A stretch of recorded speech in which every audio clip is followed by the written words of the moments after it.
What filament should you use to 3D print molds for plaster to make slip casting molds? I get that question from time to time for Shapecast, and I think the general answer is whatever filament works for you. However, in this video, I want to test a new filament. Pretty much all the filament I've used is PLA, or this here is PLA+. It's a high quality filament from eSun. I didn't do a lot of research, but I went and looked at some videos for people who are experts in 3D printing, and I saw this one recommended. I picked it, and I've run with it ever since. And I print this on my Bamboo P1P printer.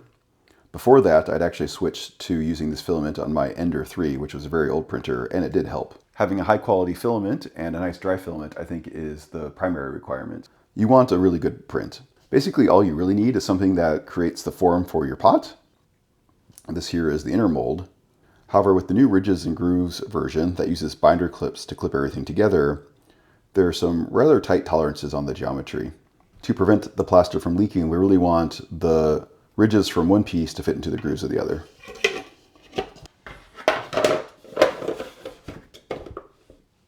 Just like that. So if your 3D printer and your filament can produce this, I think you're good to go. I think that's the biggest variable you want to control. However, beyond that, there might be some subtle differences. Hi, I'm Kent. I'm going to test PETG in this video and see how it works with the Shapecast molds. So as I mentioned, basically all we really need is to get something the right shape, and pretty much any filament should work for that. So PLA will work, ABS, PETG, others. People have suggested using TPU for the prints.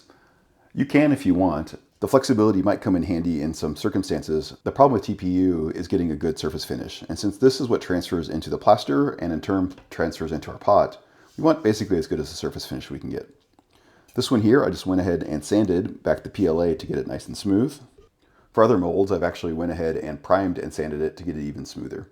By the time a pot is fully fired, a lot of the artifacts from 3D printing do go away, but it's really up to you and what type of surface finish that you want. I showed this pot in a previous video, and it was made similar to this, only I didn't sand the pot. I basically just used the print more or less straight off the printer, except for the bottom.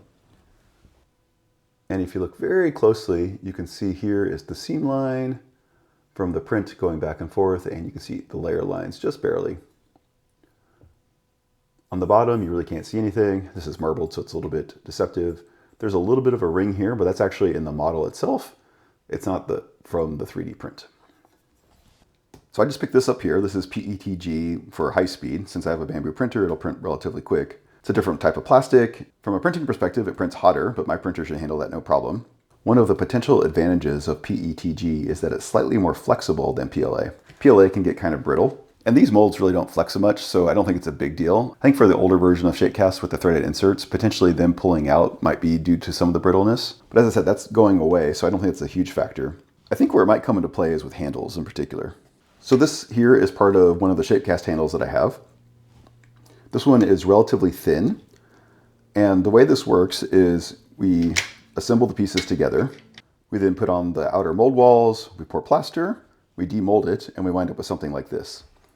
And the part that's a little bit fiddly is getting out the part that represents the handle from the plaster.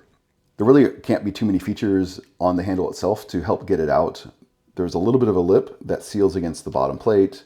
It's really hard to insert something into the handle, especially right here, which is where you really need the most help, because they can get relatively narrow. This handle here in particular is pretty narrower. With a little bit of patience, you can basically just pull it up. However, I think the flexibility of PETG might come in useful here, being able to bend it back and forth and pull it out a little bit easier. Having said that, all the handles I've made so far have been used in PLA, so I don't think this is a critical issue, but it might be one that makes things a little bit better. I also have another project that I don't think I'm going to be able to show you. It's a commission piece of work that I'm doing where having the flexibility might come in handy for doing a plaster on plaster pour and using some 3D models. However, I might be doing some prototype testing and show those on the channel and show some of the custom capabilities that I have. These won't be integrated in the Shapecast, but if you want some custom design work, you can reach out to me and some of the things that we can potentially do. So I'm going to go ahead and load this up into my printer, and I'm going to basically use all the default settings, and I'm going to reprint a Shapecast mold, and I'm going to print a new handle mold.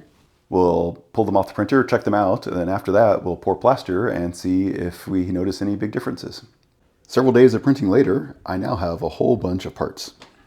I printed out a vessel mold and I printed out a handle mold.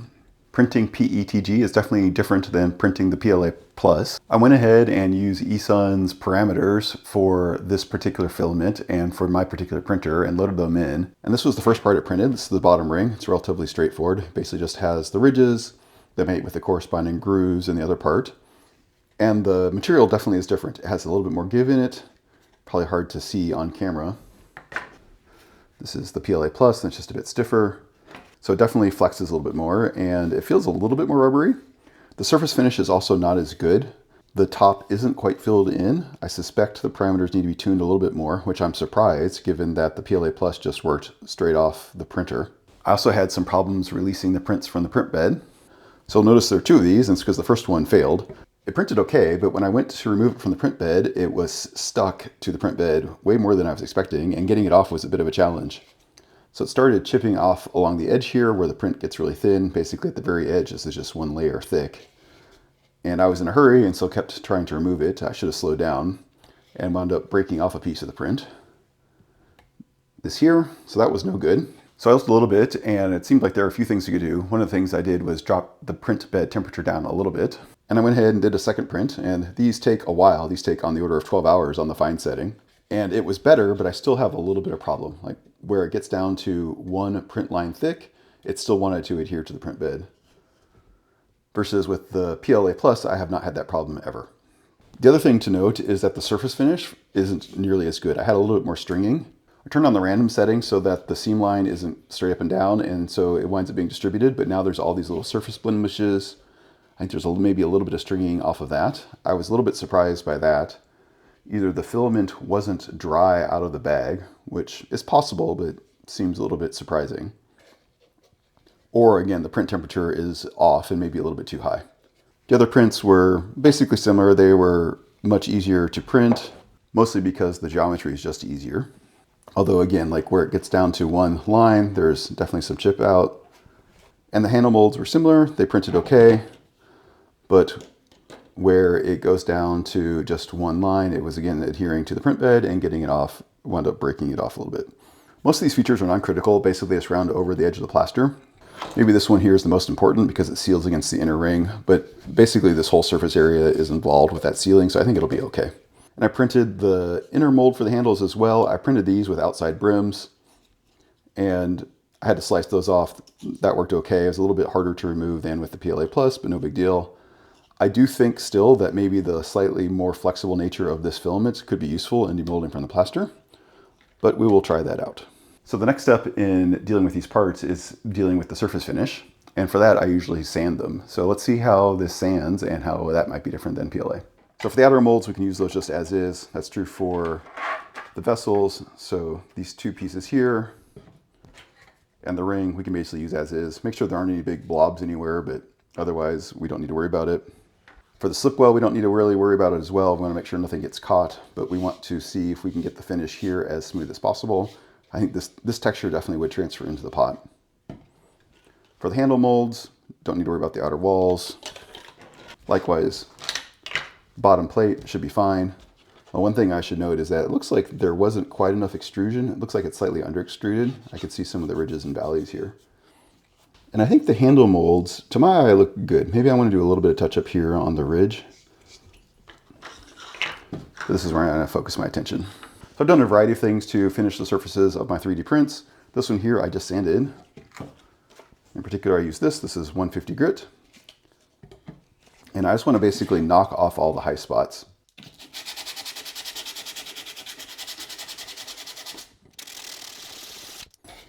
All right, looks like it's sanding okay. Let's try the edges, make sure that we can get all these nubs off.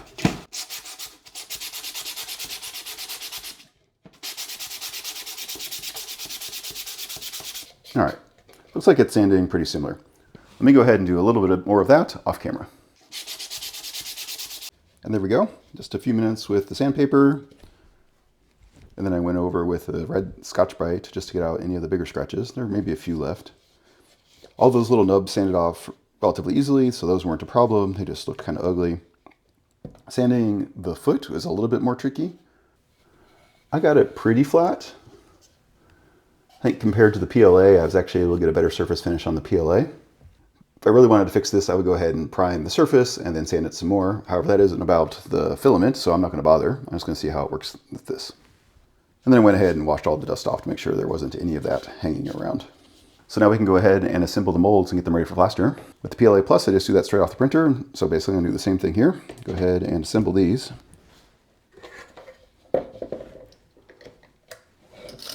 Attach the inner ring. I did print the inner mold with supports as well, and those broke out differently. I don't know if it was better or worse, but it was different. All right, there's the inner mold connected to the ring. And if we look closely, we can see where it chipped out a little bit. So I wouldn't be surprised if some plaster kind of leaks under there, but usually a little bit does. I don't think this will be that much worse. And again, like this is the top edge of the plaster that doesn't touch the slip. So this is just where we handle it. For the outer mold, I think the flexibility might come in to our advantage, both in assembling it, because sometimes the parts warp a little bit. You can see that the flange here isn't quite aligned, but I think we can bend it relatively straightforward. And then in demolding, the flex may also be useful.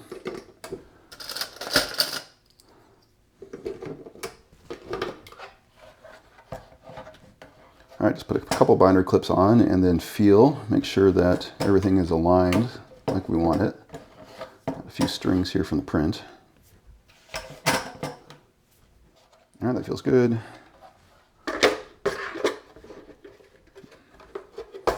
Now we can attach the outer mold to the inner mold.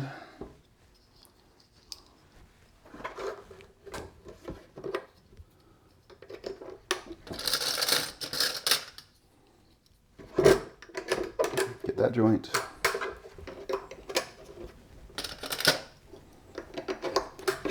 And that one, make sure that everything's lined up well. And then just put on the rest of the binder clips.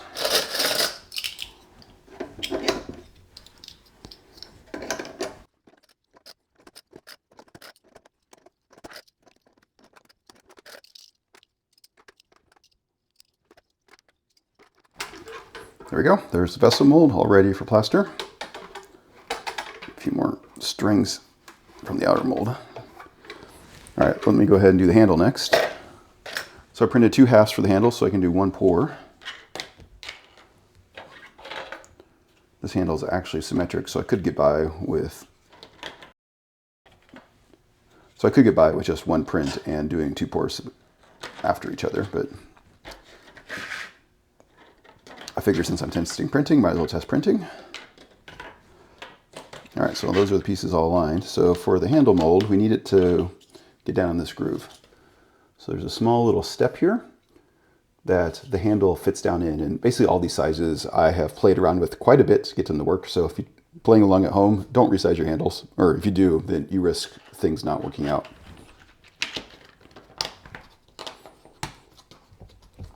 All right, that seems like it's seated.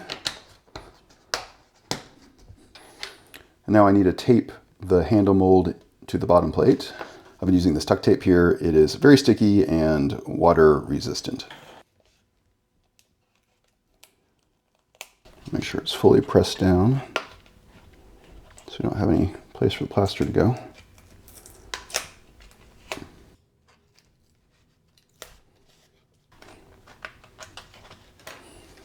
There we go, something like that. So now the inner handle mold is attached to the base plate. I'll go ahead and quickly do this one. All right, second one. All right, and the outer walls. So one's for the back side, it just holds back plaster, and the other one has these notches that fit around the pour spouts for the handle. And then normally I would tape this shut, but someone asked me a little while ago if the binder clips would work here, and I suspect the answer is yes. I don't have the features for the ridges and grooves here, so there's less surface area, but we also have a whole lot less plaster. So there's less kind of head pressure trying to push the plaster out. So I'm gonna go ahead and try that. We will need to tape the edge right there.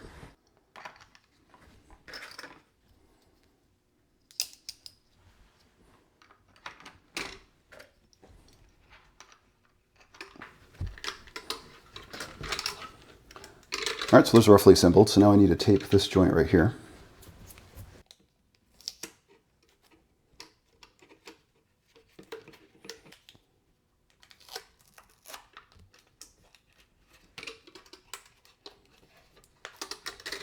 And again, this is just the outside of the plaster mold, these edges in particular. So they're not really a critical feature. All right, let me go ahead and put a bunch more binder clips on.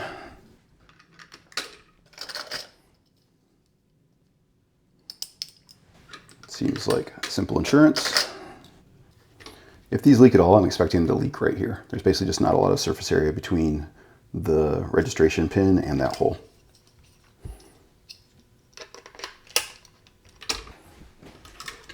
So apparently we're doing a second test, and that's with the binder clips on the handles. But again, I have pretty high confidence in this. So we have two handle molds and our vessel mold. And like always, Shapecast spits out the volume number, so I don't have to do any of the math for the plaster. And I went ahead and measured that out. So let me go ahead and quickly mix up the plaster, pour it, and then we'll come back when it's time to demold things. I think that's the other point where having the different filament might impact things.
Good news, no plaster disasters, so nothing leaked in a terrible way, besides me not being able to pour and spilling things out. So I'm going to demold the outer walls for the handles first. That way they'll have a few more minutes to dry before I try and pull the inner mold out. Then we'll do the vessel and we'll come back. Well, it looks like we had a few leaks here, a few drips. So I'm guessing that is probably from the brim I used, and maybe not cleaning it off. So for some reason it didn't seat all the way. Probably the same issue with it being attached to the print bed a little too hard. Just not as clean of a joint there.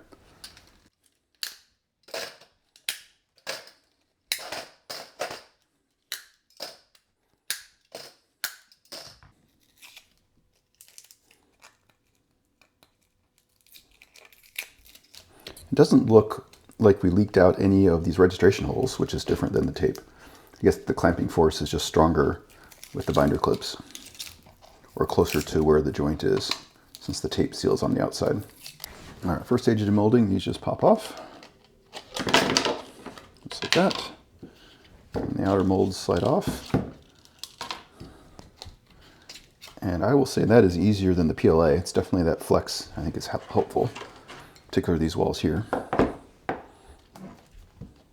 This one pulls straight off, so there's a really good draft angle, but for these, we're sliding basically along there and there is no draft angle. So that's helpful. All right, let these continue to dry for a few minutes. We'll turn our attention to this mold. Again, no plaster, just what I spilled while I was pouring.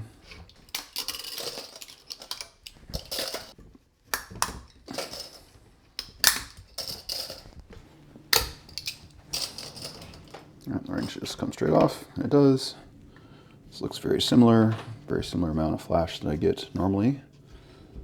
In the outer mold, oh yeah, so that's definitely easier. That bend right there, that little bit of flex helps pull it away. So that's interesting.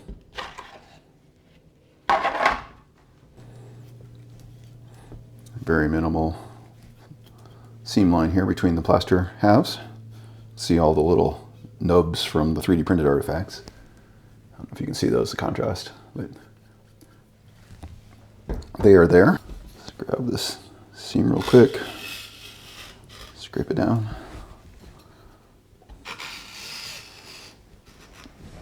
All right, and here we actually leaked into the first groove.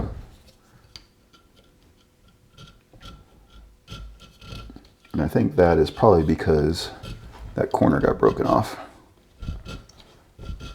And it got stuck to the print bed. All right, and as usual, I'm going to assume this is pretty stuck down in there. So let me go get my frozen water and alcohol mixture, and we'll put that in there to see if we can get it to release the same as the PLA.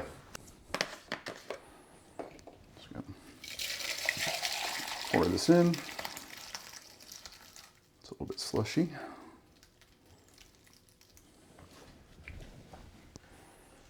So what's happening is the PETG in this case now is getting cold, and usually when things get cold they shrink a little bit. And the plaster when it sets actually expands just a tight bit, so it actually is clamping down on the print. And this is very cold, it's freezer temperature, so be mindful of that. There we go. Let's dump this in an empty container. I'll recycle it, put it back in the container and freeze it again. So that released basically the same, so no problems there. And yeah, this edge here is not quite as nice from our original print problems, but it's very easy to clean up. So there's our mold. That looks good. I don't see any issues with that. I'll need to slip cast some pots in it, but from a plaster creation process, that seems just fine. All right, so let's go back to the handles and see how these work.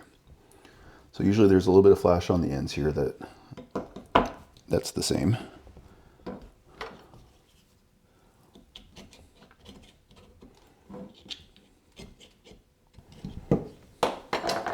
And this is where I think the PETG might be very useful. So we can flex this and bend it out. And usually that requires a little bit of doing.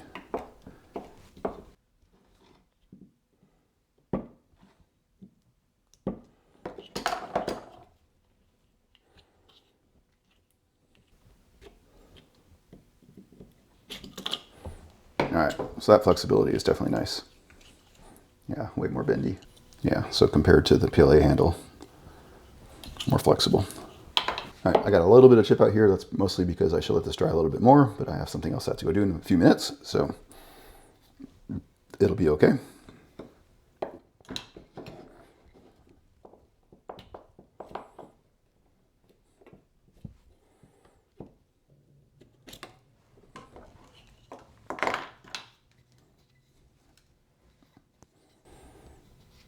I definitely do have a rougher surface finish, and I think that's from the under extrusion on the plates, so I can feel that.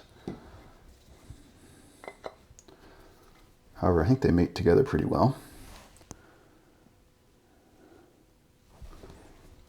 All right, go ahead and clean up the outside here.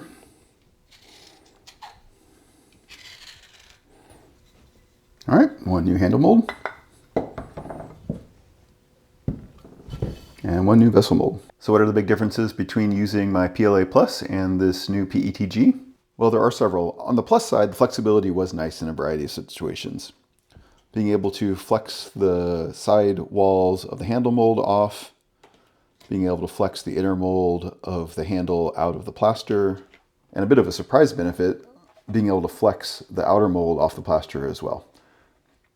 I don't think any of these are really critical, but it is slightly nicer to be able to do. And then the big downside is really the printing issues that I had. The biggest one was the bed adhesion problem that showed up basically across all of the prints. Anytime it got down thin, it just stuck to the bed and broke off. And then I got a fair bit of stringing as well. As I said, I used the parameters straight from eSun for this particular printer, my Bamboo P1P, and I expected it to just work, just like the PLA Plus does, and it did not. I'm sure that I could tune these things and get it a lot better. However, I basically use my printer as an appliance. I just want it to work. Just like my laser printer, I don't want to go ahead and fiddle with a bunch of stuff before I get my print. For my 3D printer, I basically want the same thing. I just want my prints to come off the bed. And with Bamboo and the PLA Plus, that very much has been the case. I have done very little and it basically just works.